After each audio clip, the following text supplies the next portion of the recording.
सो direct transmission तो बाद बच्चे अगे तुहाडे कोल आ जांदा इनडायरैक्ट ट्रांसमिशन है ना।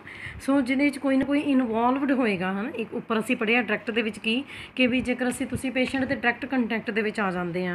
इनडायरैक्ट दे विच कि जिस तरह सब तो पहलां तुहाडे कोल आ गए आर्थ्रोपोड वैक्टर्स, इहदे विच कौन आ जांदे इंसैक्ट्स, जिवें कि हाउस फ्लाई जिहड़ियां ने वो बहुत सारियां बीमारियां दे जिहड़े जर्म्स हैगे आ वो साडे तक लैके आंदियां, जिवें कॉलरा, टाईफाइड, ट्यूबरकुलोसिस वगैरह। ठीक है। सो उन्हां दियां लत्तां दे नाल, उन्हां दे मूँह दे नाल ये जर्म्स जिहड़े हैगे आ लग जांदे आ। हो सकदा कि जिहड़ा फूड है जां कुछ भी पीण वाली जिहड़ी चीज़ हैगी आ ਉਹਦੇ ਵਿੱਚ ਉੱਥੇ ਫੀਸਿਸ ਲੈ ਆਉਂਦੇ ਆ ਪੇਸ਼ੈਂਟ ਦੀਆਂ ਹੈ ਨਾ। ਸਪੂਟਮ ਦਾ ਮਤਲਬ ਹੁੰਦਾ ਬਲਗਮ, ਪੇਸ਼ੈਂਟ ਦੇ ਮੂੰਹ ਦੇ ਵਿੱਚੋਂ ਜਿਹੜੀ ਨਿਕਲੀ ਹੁੰਦੀ ਹੈ। ਤਾਂ ਇਹ ਮੱਖੀਆਂ ਉੱਥੇ ਬੈਠਦੀਆਂ ਹੀ ਆ। ਠੀਕ ਹੈ ਨਾ। ਸੋ ਉਹ ਤੁਹਾਡੇ ਭੋਜਨ ਦੇ ਉੱਪਰ ਆ ਕੇ ਬੈਠ ਜਾਂਦੀਆਂ। ਇਸ ਤਰੀਕੇ ਦੇ ਨਾਲ ਉਹ ਇਹਨਾਂ ਬਿਮਾਰੀਆਂ ਦੇ ਜਰਮਸ ਜਿਹੜੇ ਹੈਗੇ ਆਪਣੇ ਦੇ ਨਾਲ ਲੈ ਕੇ ਆਉਂਦੀਆਂ ਹੈ ਨਾ, ਇਨਫੈਕਸ਼ਨ ਕਰ ਦਿੰਦੀਆਂ। ਮਾਈਕਰੋਬਸ ਜਿਹੜੇ ਹੈਗੇ ਆ ਹੋਰ ਵੀ ਬਹੁਤ ਸਾਰੀਆਂ ਡਿਜ਼ੀਜ਼ਿਜ਼ ਆ ਆਈਜ਼ ਦੀਆਂ। ਠੀਕ ਹੈ। ਸੋ ਜਿੱਦਾਂ ਵੀ ਕੰਜੰਕਟਿਵਿਟੀਜ਼, ਠੀਕ ਹੈ, ਓਪਥੈਲਮੀਆ, ਇਹ ਆਈ ਟੂ ਆਈ ਜਿਹੜੀਆਂ ਹੈਗੀਆਂ ਦੇਖੋ ਕਿ ਕੈਰੀਅਰਸ ਜਿਹੜੇ ਹੈਗੇ ਮਾਈਕਰੋਬਸ ਲੈ ਕੇ ਜਾਂਦੇ ਆ। ਆਂਟਸ, ਕਾਕਰੋਚ, ਹਾਊਸ ਕ੍ਰਿਕਟਸ ਵਗੈਰਾ ਇਹ ਸਾਰੇ ਇਨਸੈਕਟਸ ਹੈਗੇ ਆ ਜਿਹੜੇ ਕਿ ਫੂਡ ਤੱਕ ਲੈ ਕੇ ਜਾਂਦੇ ਆ ਜਰਮਸ ਨੂੰ ਹੈ ਨਾ, ਕਿਉਂਕਿ ਫੂਡ ਦੇ ਉੱਤੇ ਬੈਠਦੇ ਆ। ਠੀਕ। ਇਸੇ ਤਰੀਕੇ ਦੇ ਨਾਲ ਕੁਝ ਬਲੱਡ ਸਕਿੰਗ ਇਨਸੈਕਟਸ ਹੁੰਦੇ ਆ। ਠੀਕ ਹੈ। ਜਿਹੜੇ ਕਿ ਡਿਜ਼ੀਜ਼ ਕਾਜ਼ਿੰਗ ਔਰਗੈਨਿਜ਼ਮਸ ਨੂੰ ਲੈ ਕੇ ਜਾਂਦੇ, ਜਿਵੇਂ ਕਿ ਤੁਹਾਨੂੰ ਪਤਾ ਕਿ ਮੋਸਕੀਟੋ ਹੈ ਨਾ ਮਲੇਰੀਆ ਸਪਰੈਡ ਕਰਦਾ ਹੈਗਾ ਹਿਊਮਨ ਬੋਡੀ ਦੇ ਉੱਤੇ। ਲਾਊਸ ਜਿਹੜੀਆਂ ਹੈਗੀਆਂ ਨੇ, ਠੀਕ ਹੈ, ਸੋ ਉਹ ਸਪਰੈਡ ਕਰਦੀਆਂ। ਟਾਈਫਸ, ਰੈਟ ਫਲੀ ਜਿਹੜੀਆਂ ਹੈਗੀਆਂ ਨੇ, ਬਬੋਨਿਕ ਪਲੇਗ, ਠੀਕ ਹੈ, ਟਸੀ ਫਲਾਈ ਜਿਹੜੀ ਹੈਗੀ ਆ, ਅਫਰੀਕਨ ਸਲੀਪਿੰਗ ਸਿਕਨੈਸ। ਮੈਂ ਤੁਹਾਨੂੰ ਪਹਿਲਾਂ ਹੀ ਕਿਹਾ ਸੀਗਾ ਸਾਰੀਆਂ ਬਿਮਾਰੀਆਂ ਦੀ ਜੇਕਰ ਤੁਸੀਂ ਨੌਲੇਜ ਲੈਣੀ ਚਾਹੁੰਦੇ ਤਾਂ ਤੁਸੀਂ ਖੁਦ ਲੈ ਸਕਦੇ ਹੋ। ਮੇਰਾ ਇੱਥੇ ਟੌਪਿਕ ਕੀ ਹੈਗਾ ਕਿ ਬਹੁਤ ਸਾਰੇ ਜਿਹੜੇ ਇਸ ਤਰ੍ਹਾਂ ਦੇ ਡਿਜ਼ੀਜ਼ ਕਾਜ਼ਿੰਗ ਇਨਸੈਕਟਸ ਹੈਗੇ ਆ। ਠੀਕ ਆ। ਸੋ ਜਿਹੜੇ ਕਿ ਬਿਮਾਰੀ ਨੂੰ ਇੱਕ ਹੈਲਦੀ ਪਰਸਨ ਤੋਂ ਇੱਕ ਡਿਜ਼ੀਜ਼ਡ ਪਰਸਨ ਤੋਂ ਹੈਲਦੀ ਪਰਸਨ ਕੋਲ ਲੈ ਕੇ ਜਾਂਦੇ ਹੈ। ਕਾਲਾ ਅਜ਼ਰ ਜਿਹੜੀ ਹੈਗੀ ਆ ਸੈਂਡ ਫਲਾਈ ਲੈ ਕੇ ਜਾਂਦੀ, ਉਹਦੇ ਜਰਮਸ ਕਾਲਾ ਅਜ਼ਰ ਦੇ। ਏਡੀਜ਼ ਮੋਸਕੀਟੋ ਜਿਹੜਾ ਹੈਗਾ ਯੈਲੋ ਫੀਵਰ ਸਪਰੈਡ ਕਰਦਾ। ਕਿਊਲੈਕਸ ਮੋਸਕੀਟੋ ਜਿਹੜਾ ਹੈਗਾ ਫਾਈਲੇਰਿਸ ਸਪਰੈਡ ਕਰਦਾ। ਕੁਛ ਡਿਜ਼ੀਜ਼ਿਸ ਤੁਹਾਨੂੰ ਹੈਗੀਆਂ ਨੇ ਪਰ ਕੁਛ ਦੀ ਨੌਲੇਜ ਤੁਸੀਂ ਲੈ ਸਕਦੇ ਹੋ। ਅੱਗੇ ਤੁਹਾਡੇ ਕੋਲ ਆ ਗਿਆ ਵਹੀਕਲ ਬੋਰਨ ਮੈਥਡ। ਤੁਹਾਡੇ ਕੋਲ ਆ ਗਏ ਹੈ ਵਹੀਕਲ ਬੋਰਨ ਮੈਥਡ ਦੇ ਵਿੱਚ ਜਿਸ ਤਰ੍ਹਾਂ ਇਹਦੇ 'ਚ ਕਾਸਟਿੰਗ ਔਰਗੈਨਿਜ਼ਮਸ ਕੌਣ ਹੋ ਸਕਦੇ। ਠੀਕ ਹੈ। ਸੋ ਜਿੱਦਾਂ ਕਿਹੜੀ ਬਿਮਾਰੀਆਂ ਡਾਈਸੈਂਟਰੀ, ਕੋਲਰਾ, ਟਾਈਫਾਈਡ ਹੈ ਨਾ, ਇਹ ਹਿਊਮਨ ਬੋਡੀ ਦੇ ਡਾਈਜੈਸਟਿਵ ਟਰੈਕ ਦੇ ਵਿੱਚ ਐਂਟਰ ਕਰ ਜਾਂਦੀਆਂ ਉਹਨਾਂ ਦੇ ਫੂਡ ਦੇ ਦੁਆਰਾ। ਠੀਕ ਹੈ। ਕੰਟੈਮੀਨੇਟਡ ਵਾਟਰ ਪੀਣ ਦੇ ਨਾਲ ਹੈ ਨਾ। ਠੀਕ ਹੈ। ਸੋ ਇਹ ਜਰਮਸ ਜਿਹੜੇ ਹੈਗੇ ਬੋਡੀ ਦੇ ਅੰਦਰ ਆ ਜਾਂਦੇ ਆ। ਸੋ ਇਹਦਾ ਮਤਲਬ ਵਹੀਕਲ ਦਾ ਕੰਮ ਕੌਣ ਕਰਦਾ ਪਿਆ ਇੱਥੇ। ਜੇਕਰ ਤੁਸੀਂ ਗੰਦਾ ਭੋਜਨ ਖਾ ਲਿਆ, ਗੰਦਾ ਪਾਣੀ ਪੀ ਲਿਆ ਹੈ ਨਾ, ਬਹੁਤ ਸਾਰੇ ਹੈਲਮਿੰਟਸ ਜਿਹੜੇ ਹੈਗੇ ਆ ਮੈਨ ਦੇ ਵਿੱਚ ਡਿਜ਼ੀਜ਼ਿਜ਼ ਪ੍ਰੋਡਿਊਸ ਕਰ ਦਿੰਦੇ ਆ ਹੈ ਨਾ। ਠੀਕ ਹੈ। ਇਸੇ ਤਰੀਕੇ ਦੇ ਨਾਲ ਬਲੱਡ ਜੇਕਰ ਤੁਸੀਂ ਕਿਸੇ ਨੂੰ ਇੱਕ ਏਡਜ਼ ਪੋਜ਼ੀਟਿਵ ਪਰਸਨ ਦਾ ਬਲੱਡ ਜਿਹੜਾ ਹੈਗਾ ਦੂਸਰੇ ਪਰਸਨ ਨੂੰ ਚੜ੍ਹਾ ਦਿੱਤਾ, ਠੀਕ ਹੈ, ਤਾਂ ਉਹਦੇ ਨਾਲ ਏਡਜ਼ ਵਾਇਰਸ ਜਿਹੜਾ ਹੈਗਾ ਹੈਲਦੀ ਪਰਸਨ ਦੇ ਅੰਦਰ ਵੀ ਚਲਾ ਜਾਏਗਾ। ਠੀਕ ਹੈ। ਸੋ ਇਹ ਕੌਣ ਹੈ, ਇਹ ਵਹੀਕਲ ਦਾ ਕੰਮ ਕਰਦੇ ਪਏ ਆ। ਸਮਝਦੇ ਪਏ ਹੋ। Food, water, blood. ਓਕੇ। ਤੀਸਰੇ ਤੁਹਾਡੇ ਕੋਲ ਆ ਗਏ ਏਅਰਬੋਰਨ ਮੈਥਡਸ। ਸੋ ਥਰਡ ਤੁਹਾਡੇ ਕੋਲ ਆ ਗਿਆ ਏਅਰਬੋਰਨ ਮੈਥਡਸ। ਬਹੁਤ ਸਾਰੇ ਪੈਥੋਜਨਸ ਜਿਹੜੇ ਆ ਹਿਊਮਨ ਬੀਂਗ ਤੱਕ ਪਹੁੰਚ ਜਾਂਦੇ ਏਅਰ ਦੇ ਥਰੂ, ਡਸਟ ਦੇ ਥਰੂ ਪਹੁੰਚ ਜਾਂਦੇ ਆ। ਠੀਕ ਹੈ। ਫੋਮਾਈਟ ਜਿਹੜਾ ਬੋਰਨ ਮੈਥਡ ਦੇ ਵਿੱਚ ਤੁਹਾਡੇ ਕੋਲ ਕੀ ਆ ਜਾਂਦਾ ਕਿ ਬਹੁਤ ਸਾਰੀ ਡਿਜ਼ੀਜ਼ਿਸ ਟਰਾਂਸਮਿਟਡ ਕੀਤੀਆਂ ਜਾਂਦੀਆਂ ਜੇਕਰ ਤੁਸੀਂ ਪੇਸ਼ੈਂਟ ਦੇ ਯੂਜ਼ ਕੀਤੇ ਹੋਏ ਕੋਈ ਵੀ ਆਰਟੀਕਲਸ, ਜਿਵੇਂ ਕਿ ਉਹਨੇ ਟਾਵਲ ਯੂਜ਼ ਕੀਤਾ ਸੀ, ਉਹਦੇ ਕੱਪੜੇ ਜਿਹੜੇ ਹੈਗੇ, ਉਹਦੇ ਬਰਤਨ, ਟੋਆਇਜ਼। ਠੀਕ ਹੈ। ਸੋ ਡੋਰ ਦੇ ਹੈਂਡਲ ਨੂੰ ਹੱਥ ਲਗਾਇਆ ਸੀਗਾ ਪੇਸ਼ੈਂਟ ਨੇ, ਉਹਦਾ ਸਾਬਣ, ਉਹਨੂੰ ਲਗਾਈ ਹੋਈ ਸਰਿੰਜ। ਜੇਕਰ ਤੁਸੀਂ ਕੋਈ ਆਰਟੀਕਲਸ ਉਹਦੇ ਯੂਜ਼ ਕਰ ਲੈਂਦੇ ਹੋ ਨਾ ਪੇਸ਼ੈਂਟ ਦੇ, ਤੇ ਤਾਂ ਵੀ ਤੁਹਾਡੇ ਅੰਦਰ ਡਿਜ਼ੀਜ਼ ਕਾਜ਼ਿੰਗ ਔਰਗੈਨਿਜ਼ਮ ਆ ਜਾਣਗੇ। ਇਹਨੂੰ ਫੋਮਾਈਟ ਕਹਿੰਦੇ ਆ। ਫੋਮਾਈਟ ਦਾ ਮਤਲਬ ਹੈਗਾ ਕੋਈ ਵੀ ਆਰਟੀਕਲ ਹੈ ਨਾ ਜਿਹੜਾ ਕਿ ਇਨਫੈਕਸ਼ਨ ਦੇ ਕੰਟੈਕਟ ਦੇ ਵਿੱਚ ਆ ਚੁੱਕਾ ਹੈ। ਅਨਕਲੀਨ ਹੈਂਡਸ ਹਨ, ਜੇਕਰ ਅਸੀਂ ਹੱਥ ਜਿਹੜੇ ਹੈਗੇ ਆ ਸਾਫ਼ ਨਹੀਂ ਕਰਦੇ ਹਾਂ। ਠੀਕ ਹੈ। ਸੋ ਅਸੀਂ ਹੱਥਾਂ ਦੇ ਨਾਲ ਭੋਜਨ ਖਾਣਾ ਹੁੰਦਾ, ਆਪਣੇ ਮੂੰਹ 'ਚ ਲੈ ਕੇ ਜਾਣਾ ਹੁੰਦਾ। ਸੋ ਖਾਣਾ ਖਾਣ ਤੋਂ ਪਹਿਲਾਂ ਹਮੇਸ਼ਾ ਹੀ ਹੱਥ ਜਿਹੜੇ ਸਾਬਣ ਦੇ ਨਾਲ ਧੋਣੇ ਚਾਹੀਦੇ ਆ। Human carriers. ਠੀਕ ਹੈ ਜੀ। ਬਹੁਤ ਸਾਰੀਆਂ ਡਿਜ਼ੀਜ਼ਿਸ ਜਿੱਦਾਂ ਕਿ ਡਿਪਥੀਰੀਆ, ਟਾਈਫਾਈਡ ਵਗੈਰਾ ਜਿਹੜਾ ਹਿਊਮਨ ਕੈਰੀਅਰਸ ਵੀ ਟ੍ਰਾਂਸਫਰ ਕਰਦੇ ਅੱਗੇ ਜਾ ਕੇ ਤੁਹਾਨੂੰ ਟਾਈਫਾਈਡ ਕਰਵਾਉਣੀ ਹੈ। ਠੀਕ ਹੈ। ਸੋ ਉੱਥੋਂ ਤੁਹਾਨੂੰ ਜ਼ਿਆਦਾ ਪਤਾ ਲੱਗ ਜਾਣਾ। ਕਈ ਵਾਰੀ ਕੀ ਹੈ ਕਿ ਕੁਛ ਪਰਸਨ ਜਿਹੜੇ ਹੁੰਦੇ ਉਹਨਾਂ ਦੇ ਅੰਦਰ ਡਿਜ਼ੀਜ਼ ਕਾਜ਼ਿੰਗ ਔਰਗੈਨਿਜ਼ਮ ਹੁੰਦਾ ਪਰ ਉਹ ਡਿਜ਼ੀਜ਼ ਉਹਨਾਂ ਨੂੰ ਨਹੀਂ ਹੁੰਦੀ। ਠੀਕ ਹੈ। ਪਰ ਉਹ ਕਿਸੇ ਹੋਰ ਪਰਸਨ ਨੂੰ ਜਿਹੜੀ ਆ ਉਹ ਟ੍ਰਾਂਸਫਰ ਕਰ ਰਹੇ ਹੁੰਦੇ ਆ ਡਿਜ਼ੀਜ਼। ਠੀਕ ਹੈ ਜੀ। ਇਨਡਾਇਰੈਕਟਲੀ। ਸੋ ਇਹ ਸੀ ਡਿਜ਼ੀਜ਼ਿਜ਼ ਦਾ ਇਨਡਾਇਰੈਕਟ ਟਰਾਂਸਮਿਸ਼ਨ ਹੈ ਨਾ। ਠੀਕ ਹੈ। ਸੋ ਇਹ ਵੀ ਕੁਛ ਕਾਮਨ ਮੈਥਡ ਹੈਗੇ ਆ। ਸੋ ਆਹ ਦੇਖੋ ਕਿ ਜੇਕਰ ਇਨਫੈਕਟਡ ਪਰਸਨ ਇੱਕ ਦੂਸਰੇ ਦੇ ਨਾਲ ਹੱਥ ਮਿਲਾ ਲੈਂਦੇ ਹੈਗੇ ਆ ਕਿਸਿੰਗ ਕਰਨ ਦੇ ਨਾਲ। ਠੀਕ ਹੈ। ਸੋ ਇਹ ਇਨਡਾਇਰੈਕਟ ਹੈਗੇ ਆ। ਠੀਕ ਹੈ ਨਾ। ਏਅਰ ਦੇ ਥਰੂ ਹੈ ਨਾ। ਠੀਕ ਹੈ। ਸੋ ਕੱਪੜਿਆਂ ਦੇ ਥਰੂ ਹੋ ਸਕਦੀ, ਭਾਂਡਿਆਂ ਦੇ ਥਰੂ ਹੋ ਸਕਦੀ ਇਨਫੈਕਟਡ ਪਰਸਨ ਦੇ। ਠੀਕ ਹੈ ਜੀ। ਸੋ ਫੂਡ ਦੇ ਥਰੂ ਹੋ ਸਕਦੀ ਹੈ ਇਨਫੈਕਟਡ ਪਰਸਨ ਤੋਂ। ਆਹ ਡਾਇਰੈਕਟ ਹੈ, ਹੱਥ ਮਿਲਾਉਣ ਦੇ ਨਾਲ, ਕਿਸ ਕਰਨ ਦੇ ਨਾਲ। ਇਹ ਡਾਇਰੈਕਟ ਮੈਥਡਸ ਹੈਗੇ ਆ ਟਰਾਂਸਮਿਸ਼ਨ ਦੇ। ਠੀਕ ਹੈ। ਸੋ ਅੱਗੇ ਤੁਹਾਡੇ ਕੋਲ ਆ ਜਾਂਦਾ ਥੋੜ੍ਹਾ ਜਿਹਾ ਛੋਟੇ ਜਿਹੇ ਟੌਪਿਕ ਹੈ portals of entry and exit ਹੈ ਨਾ, ਕਿ ਬੋਡੀ ਦੇ ਅੰਦਰ ਜਿੱਥੋਂ ਦੀ ਜਿਹੜੇ ਹੈਗੇ ਆ ਡਿਜ਼ੀਜ਼ ਕਾਜ਼ਿੰਗ ਆਰਗੇਨਿਜ਼ਮਸ ਬੋਡੀ ਦੇ ਪਾਰਟਸ ਦੇ ਵਿੱਚ ਐਂਟਰ ਕਰ ਜਾਂਦੇ ਆ, ਉਹਨੂੰ ਅਸੀਂ ਕਹਿੰਦੇ ਆ ਪੋਰਟਲਸ ਆਫ ਐਂਟਰੀ, ਅਤੇ ਜਿੱਥੋਂ ਦੀ ਬਾਹਰ ਨਿਕਲ ਜਾਂਦੇ ਆ ਜਰਮਸ ਉਹਨਾਂ ਨੂੰ ਅਸੀਂ ਕਹਿ ਦਿੰਦੇ ਆ ਪੋਰਟਲਸ ਆਫ ਐਗਜ਼ਿਟ ਹੈ ਨਾ। ਜਿਵੇਂ ਕਿ ਤੁਹਾਡੇ ਜਿਹੜਾ ਗੈਸਟਰੋ ਇੰਟਸਟਾਈਨਲ ਤੁਹਾਡੀ ਮੈਂਬਰੇਨਸ ਹੈਗੀਆਂ ਨੇ, ਸਕਿਨ ਹੈ, ਗੈਸਟਰੋ ਇੰਟਸਟਾਈਨਲ ਮੈਂ ਦੱਸਦੀ ਹਾਂ, ਰੈਸਪੀਰੇਟਰੀ, ਯੂਰੀਨੋਜੈਨੀਟਲ ਟਰੈਕਸ ਹੈ ਨਾ, ਇਹ ਤਾਂ ਤੁਹਾਨੂੰ ਪਤਾ ਸੈਕਿੰਡ ਚੈਪਟਰ ਦੇ ਵਿੱਚ ਪੜ੍ਹਾਇਆ ਹੋਇਆ, ਥਰਡ ਦੇ ਵਿੱਚ ਹੈ ਨਾ, ਯੂਰੀਨੋਜੈਨੀਟਲ ਟਰੈਕ, ਜਿਵੇਂ ਕਿ ਮੈਨ ਜਿਹੜੇ ਹੁੰਦੇ ਆ ਮੇਲ ਦੱਸਿਆ ਹੋਇਆ ਨਾ ਤੁਹਾਨੂੰ ਕੋਲ ਹਿਊਮਨ ਬੀਇੰਗਸ ਦੇ ਅੰਦਰ, ਸੋ ਉਸੇ ਜਗ੍ਹਾ ਤੋਂ ਯੂਰੀਨ ਵੀ ਪਾਸ ਆਊਟ ਹੁੰਦਾ, ਉਸੇ ਜਗ੍ਹਾ ਤੋਂ ਸੀਮਨ ਪਾਸ ਹੁੰਦਾ ਨਾ, ਉਹਨੂੰ ਕਹਿੰਦੇ ਯੂਰੀਨੋਜੈਨੀਟਲ ਟਰੈਕ। ਇਸੇ ਤਰੀਕੇ ਨਾਲ ਬੰਦੇ ਆ ਅਤੇ ਜਨਾਨੀ ਦੇ ਅੰਦਰ ਹੀ ਰੈਸਪੀਰੇਟਰੀ ਸਿਸਟਮ ਹੁੰਦਾ, ਗੈਸਟਰੋ ਇੰਟਸਟਾਈਨਲ ਮਤਲਬ ਸਟਮਕ ਅਤੇ ਸਮਾਲ ਇੰਟਸਟਾਈਨ ਵਗੈਰਾ ਵਾਲਾ ਹਿੱਸਾ, ਠੀਕ ਹੈ। ਸੋ ਉਹਨਾਂ ਦੀਆਂ ਮਿਊਕਸ ਮੈਂਬਰੇਨਸ ਦੇ ਵਿੱਚ ਜਰਮ ਐਂਟਰ ਕਰ ਸਕਦੇ ਆ, ਸਕਿਨ ਦੇ ਵਿੱਚ ਐਂਟਰ ਕਰ ਸਕਦੇ ਆ, ਸੋ ਉਹ ਪੋਰਟਲਸ ਆਫ ਐਂਟਰੀ ਹੈ। ਪਰ ਬਾਹਰ ਕਿੱਥੋਂ ਦੀ ਨਿਕਲ ਸਕਦੇ ਪੈਥੋਜਨਸ ਜਿਹੜੇ ਆ ਛੱਡ ਸਕਦੇ ਆ ਹੋਸਟ ਦੀ ਬੋਡੀ ਨੂੰ ਹੈ ਨਾ। ਇਹਦੇ ਵਿੱਚ ਤੁਹਾਨੂੰ ਦੱਸ ਦਿੱਤਾ ਜਾਂਦਾ ਬੋਡੀ ਦੇ ਅੰਦਰ ਕਾਫੀ ਅਪਰਚਰਸ ਪ੍ਰੈਜ਼ੈਂਟ ਹੁੰਦੇ ਆ, ਜਿਵੇਂ ਕਿ ਸਕਿਨ ਦੇ ਉੱਤੇ ਕੋਈ ਜ਼ਖਮ ਹੋ ਜਾਣਾ, ਲੇਜ਼ੀਅਨਸ ਹੋ ਜਾਣਾ, ਜਾਂ ਫਿਰ ਬੋਡੀ ਦੇ ਵਿੱਚ ਅਲਸਰਸ ਹੋ ਜਾਂਦੇ ਆ ਨਾ, ਅਕਸਰ ਸਟਮਕ ਦੇ ਵਿੱਚ ਅਲਸਰ ਹੋ ਜਾਂਦੇ, ਉਹਦੇ ਥਰੂ ਵੀ ਉਹਦਾ ਜਰਮਸ ਜਿਹੜੇ ਹੈਗੇ ਆ ਉਹ ਬਾਹਰ ਨਿਕਲਦੇ ਆ, ਠੀਕ ਹੈ। ਸੋ ਕਮਿਊਨੀਕੇਬਲ ਡਿਜ਼ੀਜ਼ ਦੀ ਕਲਾਸੀਫਿਕੇਸ਼ਨ ਹੈਗੀ ਹੈ, 7 ਟਾਈਪਸ ਹੈਗੀਆਂ ਨੇ ਡਿਜ਼ੀਜ਼ਿਸ ਦੀਆਂ, ਡਿਪੈਂਡ ਕਰਦੇ ਹੋਏ ਡਿਜ਼ੀਜ਼ ਕਾਜ਼ਿੰਗ ਆਰਗੇਨਿਜ਼ਮਸ ਹਨ। ਇੱਥੇ ਅਲੱਗ-ਅਲੱਗ ਤਰ੍ਹਾਂ ਦੇ ਡਿਜ਼ੀਜ਼ ਕਾਜ਼ਿੰਗ ਆਰਗੇਨਿਜ਼ਮ ਦਿੱਤੇ ਹੋਏ ਆ। ਸਭ ਤੋਂ ਪਹਿਲਾਂ ਤੁਹਾਡੇ ਕੋਲ ਆ ਗਿਆ ਵਾਇਰਲ ਡਿਜ਼ੀਜ਼ਿਸ, ਨਾਮ ਤੋਂ ਪਤਾ ਲੱਗਦਾ ਵੀ ਜਿਹੜੀਆਂ ਕਿ ਵਾਇਰਸ ਕਰਕੇ ਹੋ ਸਕਦੀਆਂ ਨੇ, chicken pox, small pox, influenza, common cold, measles, mumps, polio, rabies, yellow fever, ਹਾਂ ਇੱਥੋਂ ਤੱਕ ਜਿਹੜੀਆਂ ਸਾਈਨਸ ਕਹਿੰਦੇ ਹੋ ਗਈ ਇਨਫੈਕਸ਼ਨ ਹੈ ਨਾ, ਵੀ ਨੋਜ਼ ਬੰਦ ਰਹਿੰਦੀ ਹੈ, ਠੀਕ ਹੈ ਨਾ, ਸੋ ਨੋਜ਼ ਦੇ ਉੱਪਰ ਵਾਲਾ ਏਰੀਆ ਬੰਦ ਰਹਿੰਦਾ, ਠੀਕ ਹੈ। ਰਿਕਟੇਸ਼ੀਅਲ ਡਿਜ਼ੀਜ਼ਿਸ ਹੈ ਨਾ, ਰਿਕਟੇਸੀਅਸ ਦੇ ਕਰਕੇ ਹੁੰਦੀਆਂ, ਇਹ ਕੀ ਹੈ, ਇੱਕ ਪੈਰਾਸਿਟਿਕ ਆਰਗੇਨਿਜ਼ਮ ਹੈਗਾ ਸੈਲਸ ਦੇ ਅੰਦਰ ਰਹਿਣ ਵਾਲਾ, ਠੀਕ ਹੈ। ਸੋ ਇਹਦੇ ਵਿੱਚ ਤੁਹਾਡੇ ਕੋਲ ਕੀ ਆ ਜਾਂਦਾ, ਕੀ ਫੈਲਾਉਂਦਾ ਹੈਗਾ, ਰੋਕੀ mountain ਸਪੋਟਡ fever, typhus fever, trench fever, ਦੇਖੋ ਕਿੰਨੀ ਤਰ੍ਹਾਂ ਦੇ ਫੀਵਰਸ ਹੈ। ਬੈਕਟੀਰੀਅਲ ਡਿਜ਼ੀਜ਼ਿਸ ਬਹੁਤ ਸਾਰੀਆਂ ਬੈਕਟੀਰੀਆ ਦੇ ਦੁਆਰਾ ਹੋਣ ਵਾਲੀਆਂ ਡਿਜ਼ੀਜ਼ਿਸ ਹੈ, ਟਾਈਫਾਈਡ, ਟੂਬਰਕਲੋਸਿਸ, ਐਂਥਰੈਕਸ, ਕੋਲਰਾ, ਫੂਡ ਪੋਇਜ਼ਨਿੰਗ, ਠੀਕ ਹੈ।